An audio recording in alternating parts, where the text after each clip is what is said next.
안녕하십니까. 유동열의 안보전선입니다. 새해 두 번째 방송입니다. 여러분 설 연휴 잘 지내셨습니까? 오늘 1월 4일 월요일입니다. 자, 오늘 안보전선의 주제는 대한민국의 안보를 위협하고 있는 가장 큰 세력이 바로 휴전선 너머의 북한입니다.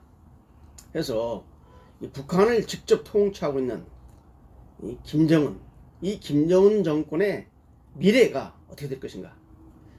올해로서 이제 김정은이가 북한에서 소위 권력을 갖다가 장악한 지 딱 10년 차 되는 해입니다. 그래서 집권 10년 차에 과연 김정은 정권의 미래는 어떨까? 우리가 염원하는 것은 언제 김정은 정권이 붕괴될 것인가 하는데 관심이 쏠려 있죠. 대한민국의 자유민주 통일을 염원하는 세력이라면 당연히 수령 절대주의 포갑체제인 김정은 정권이 이 지구상에서 사라지기를 다 원할 것입니다. 그런데 여기에 동의하지 않는 세력들이 있죠. 국내에 종북 세력, 이 김정은 뽀이들, 북한을 추종하는 이 김정은 뽀이들을 이 종북 세력들과 또 이 문재인 정부도 이 김정은 이 철권 포갑체제의 붕괴를 원하지 않는 것 같습니다. 계속 이 김정은 정권과 대화를 하기 위해서 이른바 관계 개선을 위해서 계속 노력을 하고 있죠. 하나 사필 규정이라고 이 지구상에서 철권 강압 포갑 정치를 하고 있는 김정은 정권은 영원할 수는 없는 겁니다. 그래서 앞으로 냉정한 시각에서 김정은 정권이 어떻게 될 것인가 하는 미래를 좀 전망하고 분석해 보겠습니다. 자, 그렇다면은 이 김정은이 어떻게 권력을 공고했는가 그 과정을 좀 간단하게 소개해 드리겠습니다. 여러분 아시겠지만은 2011년 12월 17일 날 이 김정일이가 사망을 했습니다. 사망을 하자 당연히 이제 북한의 이 김정은이가 무대에 올라오죠. 자동으로 올라오는 겁니다. 무슨 여기에 대해서 당정군 고위인사들이 반대하거나 저항하는 게 없습니다. 바로 올라갔어요. 그것은 김정은이가 북한의 소위 그 최고 사령관,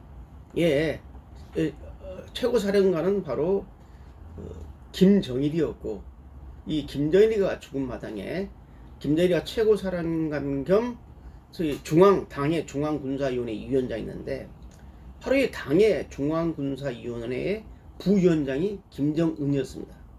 그렇기 때문에 자동적으로 그 군사위원장이 바로 최고사령관이 되기 때문에 이 군사위원회 위원장 직대를 하게 되는 거죠.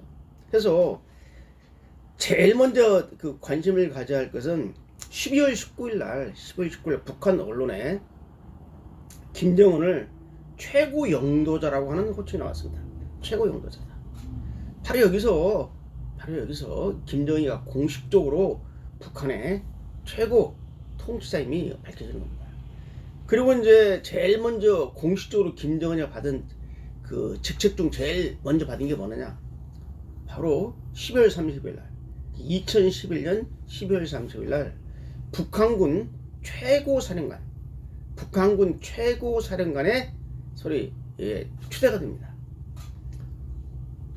북한에서는 당의 위원장이다, 국무위원장이 중요한 게 아니라 바로 이 군권, 조선인민군의 최고사령관이 되는 겁니다. 최고사령관은 초대가 됩니다. 그리고 이제 2012년 4월 달에 가서 바로 이제 그 당의 제1비서가 되죠. 지금은 이제 당의 위원장이라고 하는데 그때는 제1비서입니다. 그리고 중앙군사위원장에 추대가 되죠. 그리고 4월 12일 날 4월 달에 국방위원회 제1위원장이 됩니다. 이 국방위원회는 나중에 국무위원회로 명칭이 바뀌죠. 재밌습니다. 2012년 7월 17일 날입니다. 이 김정은에게 원수 칭호를 갖다 부여합니다. 조선민주인민공화국 원수. 이 원수 칭호를 갖다 칭호했어요. 그러니까 이 원수 칭호가 성행하는 게 크죠. 아마 조만간에 김정은은 대원수 칭호를 받을 겁니다. 지금 현재 북한의 대원수는 김일성과 김정일이가 이미 대원수로 추대가 되어 있는데 김정은이도 조만간에 대원수로 추대가 될 겁니다. 한번 지켜봅시다. 그리고 2016년에 이제 당 규약을 바꿔서 당의 제1비서제도를 없애고 조선노동당 위원장에 김정은이가 추대가 됩니다. 그리고 연이어서 6월 29일 날 2016년이죠. 국방위원회를 국무위원회로 명칭을 바꾸고 국무위원장으로 추대가 됩니다. 뭐 제1위원장 이런 거 없습니다. 국무위원회 위원장. 과거의 국방위원회죠. 그리고 2019년에는 다시 이 국무위원장으로 재추대가 되고 바로 이제 2021년 1월 올해 지금 제8차 당대회가 지금 진행이 되고 있을 걸로 보는데 발표는 오늘이나 내일쯤 발표를 할 것 같습니다. 지금 제8차 조선노동당 대회가 열리는데 여기서 김정은이가 소위 그 조선노동당의 그 당의 위원장으로 재추대가 될 겁니다. 그리고 1월 하순에 예정되어 있는 북한의 최고인민회의에서 다시 국무위원회 위원장으로 또 재추대가 될 그런 전망입니다. 이런 식으로 이제 소위 그 북한이 김정은이가 권력을 공고했습니다. 자, 올해 10년 차입니다. 10년이면 강산이 변한다는데 바로 이 김정은 체제는 좀 굳건하게 더욱더 세멘트가 말이죠 양성되면서 점점 강해지죠. 시간이 감에 따라서 바로 이 김정은 체제가 더욱더 공고화되어 버렸습니다. 자, 우리가 김정은 정권의 미래를 생각하는 것은 과연 김정은 정권이 언제 망하느냐 붕괴되느냐 하는 거 아닙니까? 자, 그렇기 위해서는 이걸 살펴보기 위해서는 먼저 김정은 정권을 지탱시켜주는 동력이 뭐냐, 김정은 정권 권력 유지의 동력에 대해서 좀 말씀을 드리겠습니다. 이 문제를 알아야지 우리가 김정은 정권의 미래를 판단할 수 있습니다. 첫째는 뭐냐면 통치의 정당성이 확보되었습니다. 자, 북한에는 조선혁명의 전통이라는 게 있습니다. 이게 무슨 말이냐면 이 북한을 소위 일제에 대항해서 김일성이가 항일 무장정을 벌려서 조선을 해방시켰다. 물론 새빨간 거짓말이죠. 김일성이는 한 번도 조선 독립을 위해서 항일 투쟁한 적이 없습니다. 1930년대는 중국 공산당의 일환으로서 중국 혁명을 위해서 항일 투쟁을 했죠. 그리고 1940년대는 소련 공산당의 일원으로서 소련 혁명을 위해서 항일 투쟁한 것이지 북한이 선전한 것처럼 조선 독립을 위해서 항일 투쟁한 적이 없어요. 그렇지만 이렇게 역사를 왜곡하고 있습니다. 그래서 일제에 대항해서 김일성이가 조선을 해방시켰다. 그래가지고 조선의 사회주의 국가를 건설했다. 그리고 이를 개성하고 발전시킨 게 바로 김정일이다. 그래서 북한에서 말하는 이른바 조선혁명의 정통성이 바로 권력의 통치의 정통성을 확보하게 되는 겁니다.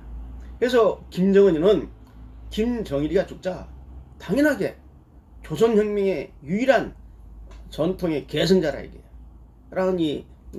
그리고 선대수령인 김일성과 김정일의 유운을 관찰할 수 있는 유일한 유운 관찰자다.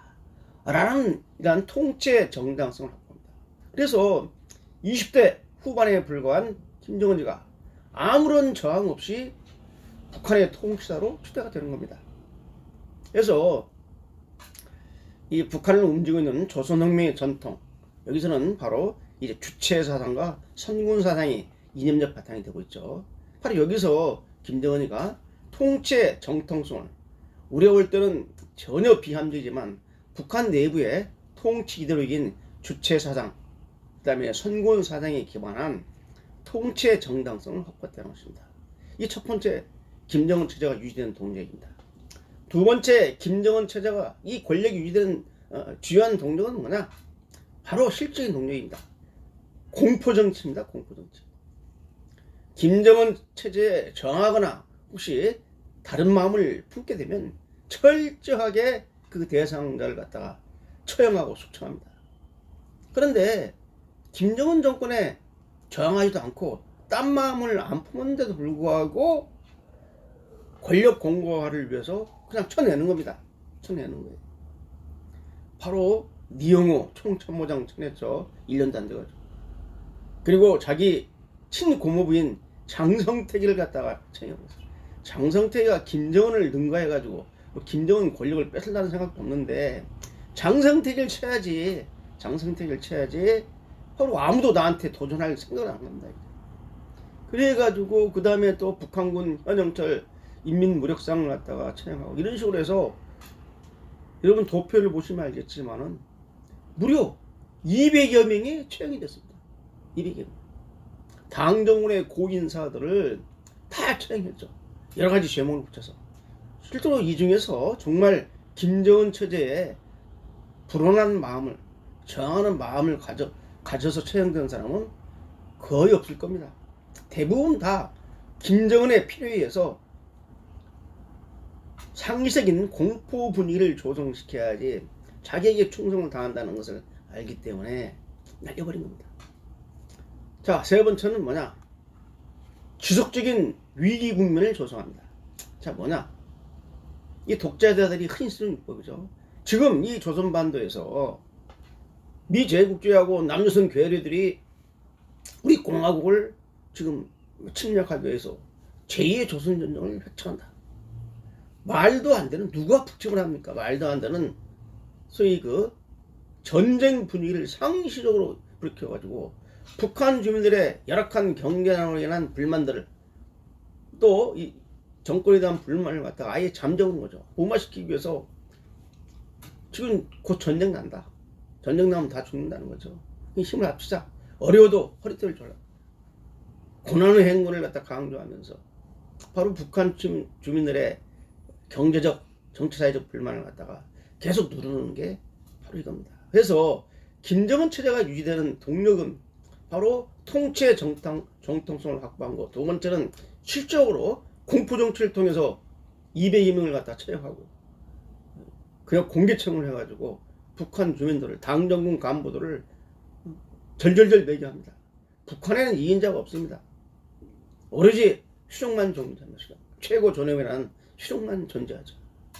그렇기 때문에 다 신복에 불과한 것이, 측근에 불과한 것이 2인자라는 것이 있을 수 없습니다.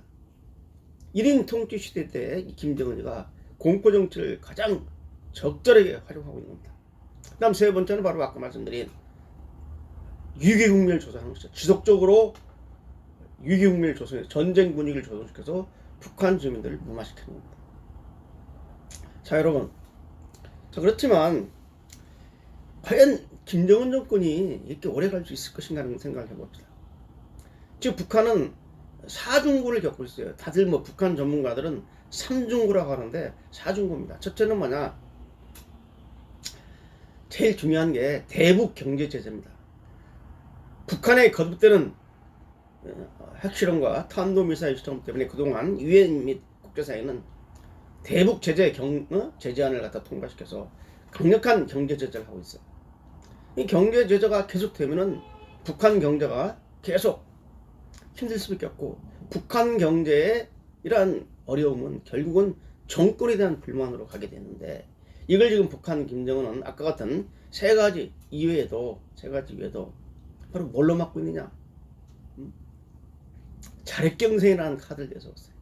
자력경쟁을 통해서 이걸 극복해야 된다. 이렇게 주장을 하고 있는 거죠. 자, 그런데 지금 이제 북한 경제의 약 4중구라고 그랬죠. 첫째는 그 국제사회의 대북 제재가 지속되고 있고, 두 번째는 우한 바이러스 코로나19입니다. 코로나19에 상당히 지금 북한이 중국과의 국경을 갖다 봉쇄할 정도로 지금 심각하죠. 지금 폐쇄된 사회나 마찬가지입니다. 그 다음 세 번째는 작년에 홍수, 또 태풍, 엄청난 자연재해를 겪었습니다. 여기서 비롯되는 거. 이 세 가지를 3중구라고 하는데, 4중구는 뭐냐면 북한 사회주의 체제, 이른바 주체 사회주의 체제에 지속되는 소위 그 경제적, 구조적인 경제적 문제점입니다. 북한 경제가 계속 지금 마이너스 체제로 가고 있어요. 개혁 개방을 하지 않고서는 북한이 살아날 수 없는데, 계속 개혁 개방을 거부하고 이른바 주체 사회주의 체제를 고수하기 때문에 북한 경제가 이렇게 안고 있습니다. 자, 그러면 이제 결론으로 좀 가보시죠. 그럼 북한이 김정은 체제가 어떻게 될 것인가? 과연 붕괴될 것인가? 붕괴되는 양상을 유형을 한번 점쳐봅시다. 제일 바람직한 것은 주민 봉기 형식입니다. 북한 주민들이 들고 나가지고 봉기를 하면서 김정은 포갑 체제에 저항하게 되면 당연히 붕괴되는 거죠. 바로 아래로부터의 계획입니다. 그런데 이 주민 봉기 방식의 이 김정은 체제의 붕괴는 시간이 매우 오래 걸립니다. 왜? 주민 봉기가 되기 위해서는 먼저 북한 주민들이 의식화가 되고 조직화되고 투쟁이 돼야 돼요. 그런데 북한 김정은 체제가 철저히 정보를 차단하고 있어요. 물론 한 3만여 명, 10만여 명이 동국산 등을 오하고 있지만 3만여 명은 국내로 입국을 했고 탈북민들이 대다수 북한 주민들에게 이 정보 유입을 받기 때문에 이 우물 안의 개구리라고 그러죠. 우물 속에 있는 개구리는 하늘이 동그랗게 보입니다. 동그랗게. 그게 전부죠. 우물 밖을 나가야지 세상이 덥다는 것을 아는데 철저한 정보 유입 차단을 통해서 북한 주민들을 우물 안의 개구리로 만든 것이죠. 이걸 영어로 터널 비전이라고 합니다. 터널 비전에 최근에 김여정이가 탈북민들에 대한 문제를 제기하면서 대북전단을 금지하자고 하니까 집권 여당에서 작년 말에 아주 독단적으로 국민의 표현자를 억압하는 대북전단 금지법을 만들어 버렸어요. 남북관계 특별법에다가 그 조항을 넣었죠. 이 대북전단이라는 것은 북한의 김정은 체제의 진실을 알리고 대한민국의 풍요로움을 알리는 무기인데 바로 그걸 차단시켜 버렸어요. 이 정보 유입을 시키는 하나의 통로인데 스스로 정보 유입을 문재인 정부가 막아버린 겁니다. 국제사회에서 문재인 정부가 반인권 이 정권이란 이런 오명을 뒤집을 지금 그런 분위기가 지금 팽배해 있습니다. 정보 유입이 차단되면 안 됩니다. 의식화가 안 되니까. 그 다음 두 번째는 뭐냐면 아까 같이 북한 주민들을 어렸을 때부터 세뇌시킵니다.